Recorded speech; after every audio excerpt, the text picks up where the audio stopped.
여러분들, 우리가 하나님 나라에서 크게 들어 쓰임 받았던 우리 사도 바울을 생각할 수 있습니다. 저는 늘 이 사도 바울은 기독교 2000년 역사 속에서 너무 소중한 인물이다 이렇게 생각합니다.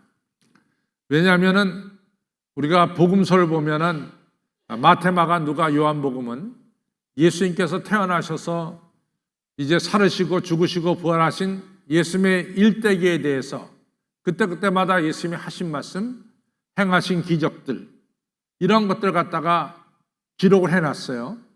특별히 누가는 순서대로 자기가 기록했다 이렇게 말할 정도로 예수님에 대해서 잘 기록해 놓았습니다. 그런데 이러한 예수님의 삶, 말씀, 이 기적, 십자가의 죽음, 그리고 부활, 이러한 일련의 일들이 오늘 여러분과 저가 신앙생활하는 데 있어서 어떤 연결을 갖느냐, 어떤 영향을 미치느냐, 어떤 의미를 주느냐, 이걸 갖다가 설명한 분은 사도 바울이에요. 그래서 로마서를 통해서 예수님의 십자가의 죽음이 오늘 우리들에게 어떤 의미를 가져다 주고 있고, 또 고린도 전후서를 통해서 우리에게 가르쳐주는 중요한 진리는 여러분과 저가 다 예수 믿고 교회 생활하는데 이 교회 생활을 어떻게 해야 하느냐, 이걸 갖다가 자세하게 가르쳐준 책이 바로 고린도전서, 고린도후서가 되겠습니다. 그런 면에서 이 사도 바울은 기독교 2000년 역사 속에서 매우 중요한 인물이다 그렇게 말해도 과언이 아닙니다. 그런데 오늘 고린도전서 15장 9절에서 사도 바울이 말했듯이 나는 사실은 사도라 부르기에 합당치 않은 사람입니다. 왜냐하면 나는 교회를 핍박했고 성도들을 핍박한 사람들이 바로 접니다. 그러니까 저는 오늘 고린도전서 15장 9절에 나는 사도라 부르기에 합당치 않다 이런 얘기합니다. 실제로 사도 바울의 이력을 보면은 사도 바울이 정말로 하나님의 일꾼으로 하나님 나라의 일꾼으로 일하기에 적당한 사람인가? 그의 이력을 보면, 그의 레주메를 보면은 그렇지 않습니다. 예를 들어서 사도행전 7장에 사울이 처음으로 성경에 등장해요. 그때 사울이 처음 등장할 때 무슨 사건이 터지냐면은 스데반 집사를 갖다가 돌에 던져서 죽이는 거예요.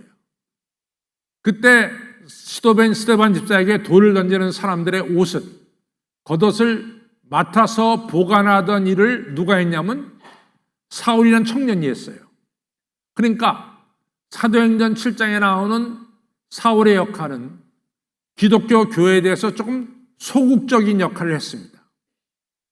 근데 8장으로 넘어가면은 사울이 변했어요. 교회를 박해하는데 우두머리가 됐습니다. 그래서 교회를 잔멸할세, 이 잔멸이라는 것은 싹부터 잘라내는 거예요. 그래서 사울이라는 청년이 교회를 잔멸했다라고 말씀하고 있고, 교회를 핍박하고 많은 성도들을 갖다가 감옥에 갖다가 집어넣었다 이렇게 나옵니다. 그러니까 7장에서 8장은 좀 달라요. 7장은 사울의 역할이 소극적이었다면 교회를 핍박하는 일에, 8장에 가서는 적극적이었어요.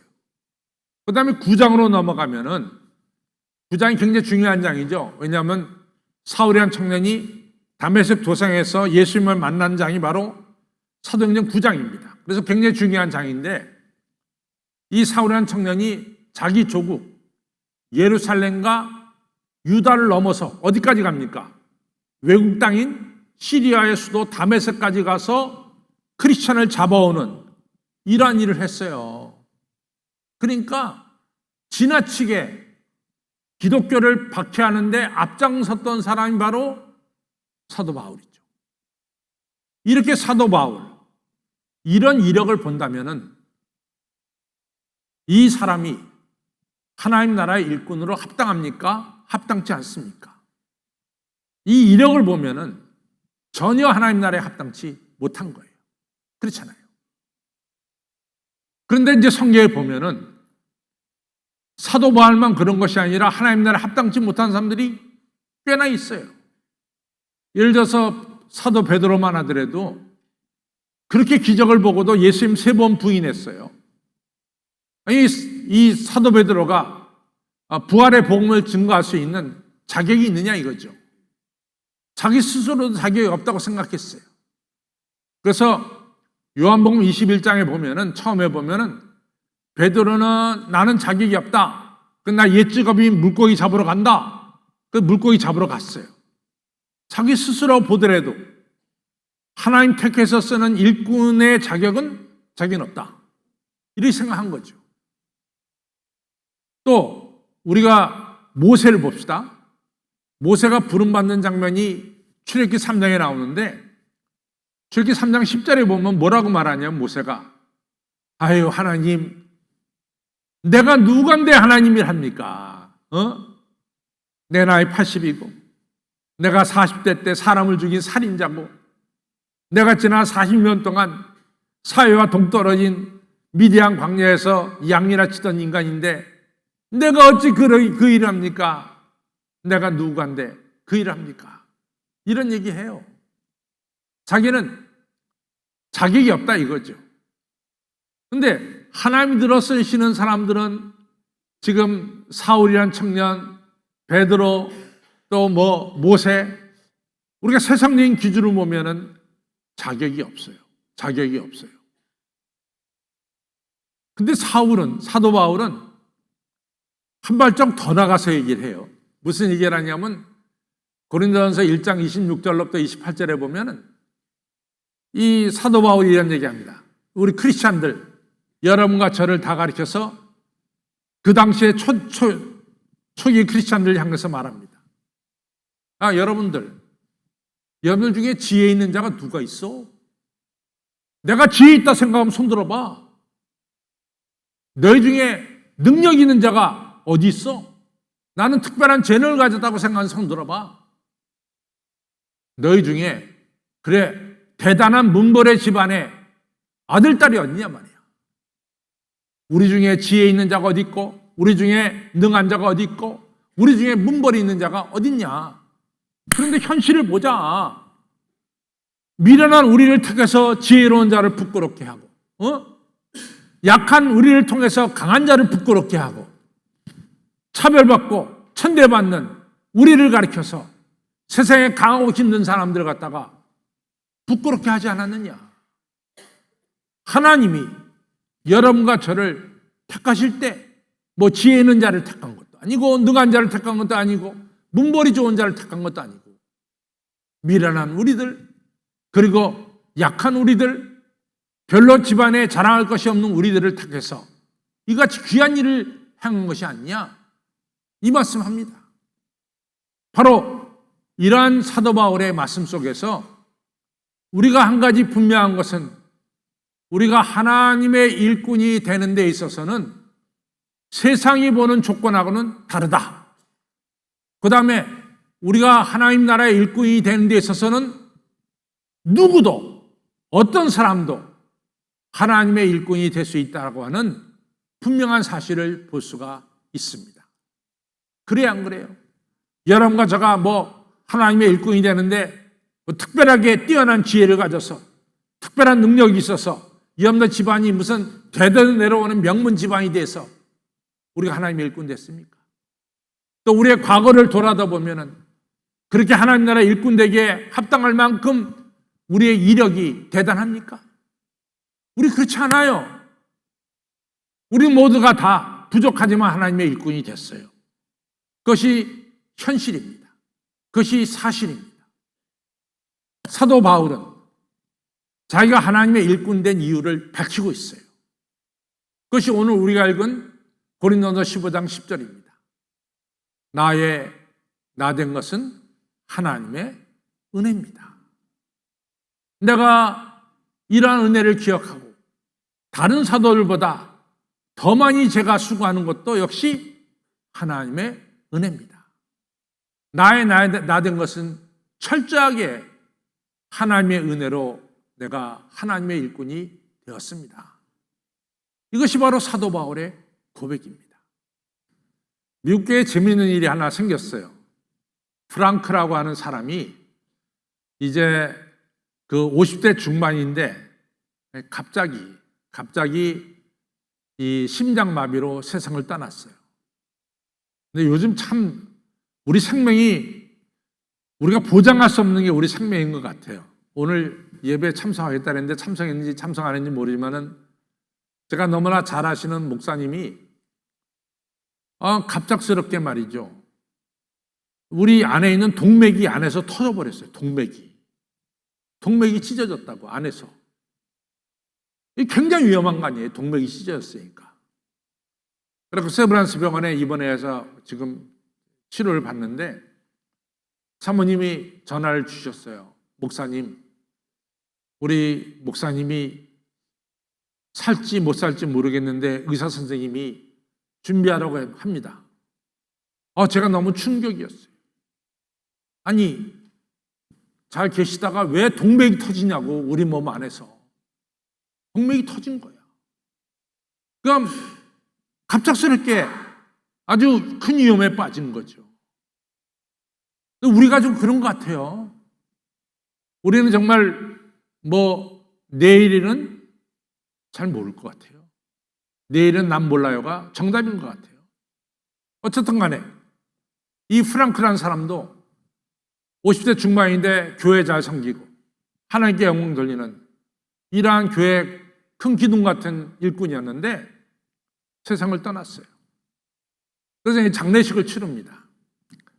저는 서양 장례식이 좀 우리가 본받을 만한 것도 좀 있는 것 같아요. 특별히 또 결혼식도 그렇고. 근데 이제 서양 장례식을 보면은, 외국 사람들 장례식을 보면은 그 추모사, 율로제라 그러는데 가까운 사람이 고인에 대해서 이야기하는 그런 시간이 있습니다. 그러니까 이 프랑크가 50대 중반에 세상을 떠나니까 여러 사람들이 장례식에 참여했겠죠. 목사님이 이제 아주 그 당시에 형식대로 여러분들 중에 고인된 프랑크에 대해서 추모할 사람이 있으면은 나와서 추모하십시오. 추모의 말씀하십시오. 그러니까 오픈을 시켰어요. 누구든지 나와서 이야기하도록. 그랬더니 이 프랑크하고 대학 친구가 한 명이 탁 나오더니 그 대학 때 서로 같이 다닌 친구예요. 근데 한동안 안 만났다가 친구가 죽었다니까 달려온 거죠. 그 친구가 마이클 잡더니 하는 말이 프랑크는 대학 다닐 때 술 고래였습니다.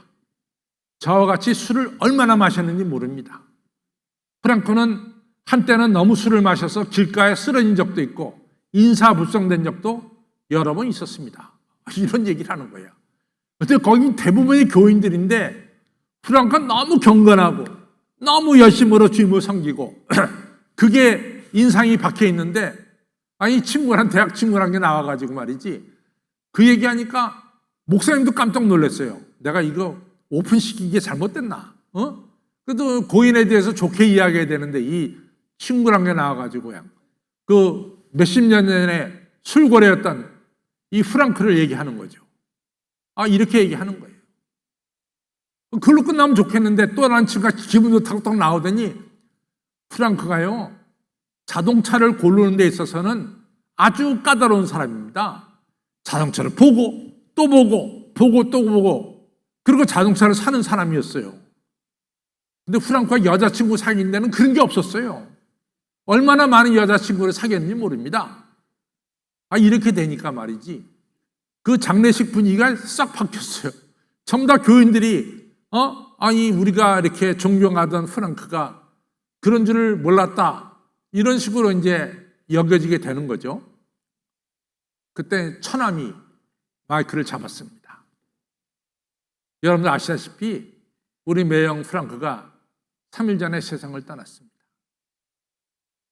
오늘 이같이 그래서 저희들이 장례 예배를 드리는 거죠. 우리 매형의 친구, 대학 친구들이 우리 매형에 대해서 이런저런 이야기를 했습니다.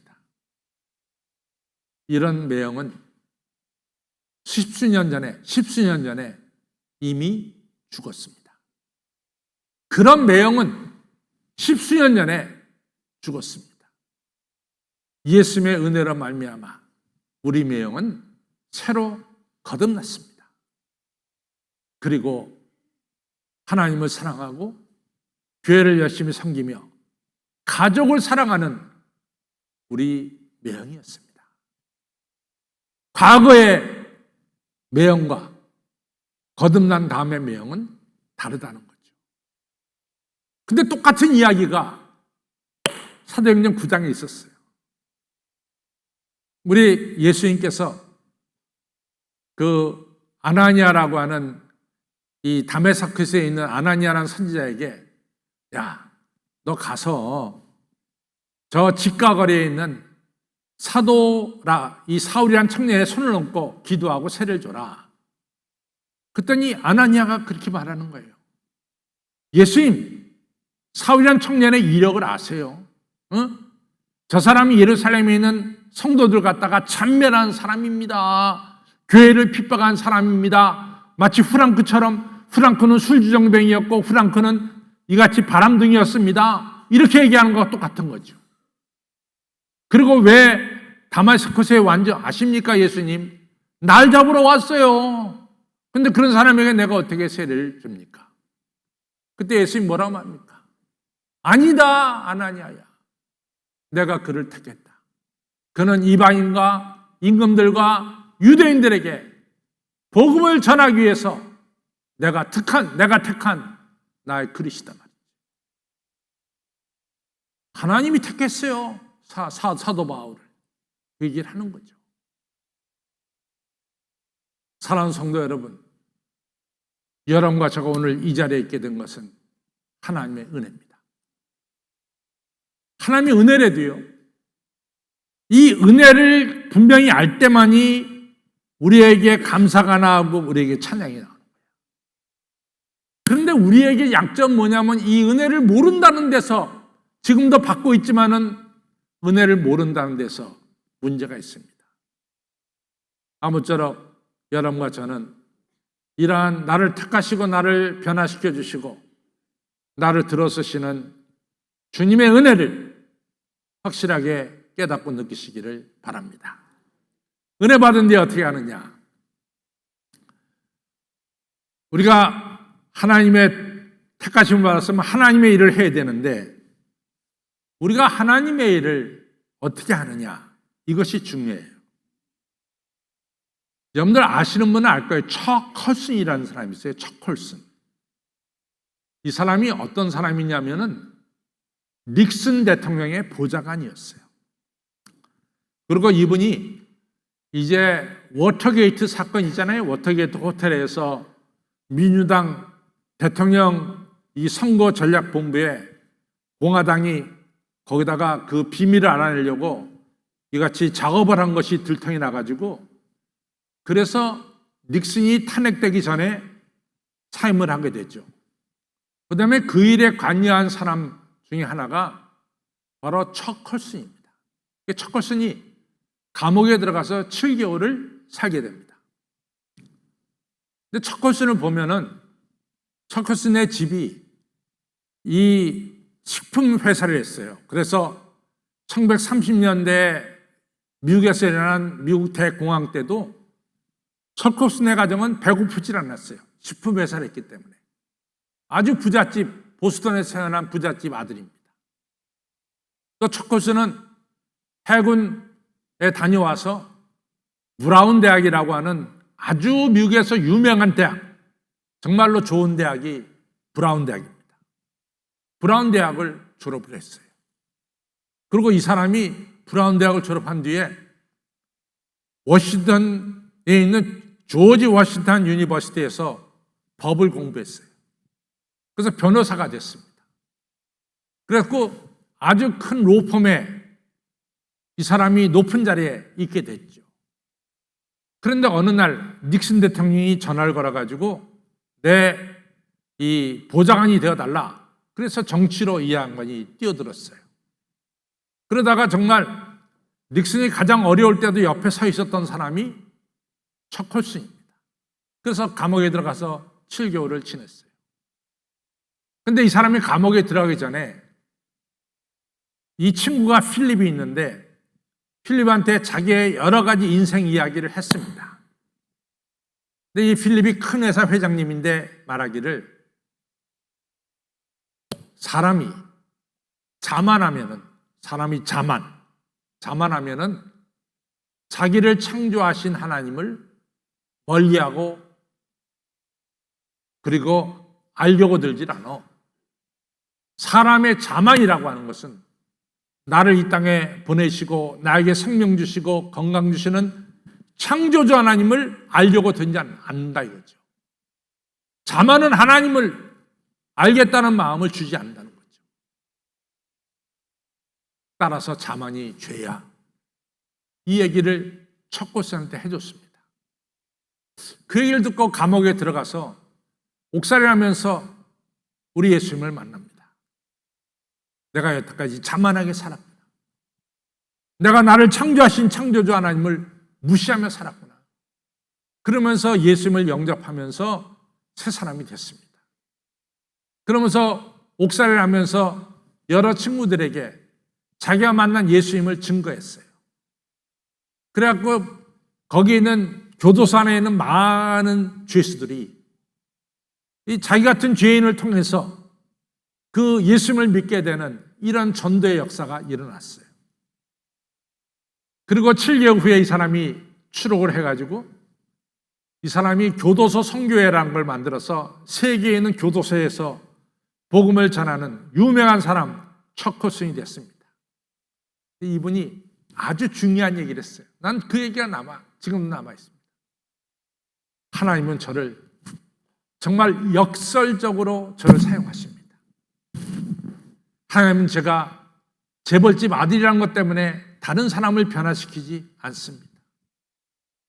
제가 브라운 대학 졸업했다고 그걸 가지고 이야기할 때 사람들이 변화되지 않습니다. 내가 유명한 변호사가 돼서 법정에서 싸워서 이겼다고 하는 이 승리를 증거할 때 사람들은 변화되지 않습니다. 나는 교도소 안에 많은 사람들이 변화되고 예수님 믿는 것을 볼 때 내가 바로 7개월 동안 옥살이하고 죄인으로 살았다는 것, 그것을 이야기할 때 많은 사람들이 예수님을 영접하게 되고 새 사람이 되는 것을 제가 발견했습니다. 하나님은 나를 들어 쓰시는데 내 학력이나 내 집안을 들어 쓴 것이 아니라 내가 가지고 있는 약점, 옥살이 7개월 한 것, 나의 약점을 들어서 나를 강하게 사용하신 것을 알았습니다. 중요한 얘기예요. 여러분 2023년 후반기 여러분들 자랑 가지고 복음을 전하려고 그래요. 어느 누구도 감동받지 않아요. 어느 누구도 감동받지 않아요. 안 그렇습니까? 여러분 친구들 만나서 친구가 맨날 뭐 자기 사업 자랑하고 자기 자식 자랑하고 뭐 자랑하고, 그럼 여러분 속으로 뭐라 그래? 나는 뭐야? 너 잘났네? 이거밖에 더 하냐 말이지. 그럼 절대로 안 그렇습니다. 하나님은 나의 약점을 가지시고 은혜를 베풀어 주셔서 내가 약하다고 하는 그것을 통해서 하나님은 역사하시는 거예요. 그래서 2024년도 후반기 여러분과 제가 하나님의 도구로 쓰임받을 때 나의 자랑이 아닌 나의 약함 속에서 역사하시는 하나님의 은혜, 하나님의 강함을 증거하셔서 많은 사람들을 주님께로 인도하는 이러한 삶을 사시기를 주님의 이름으로 축원합니다.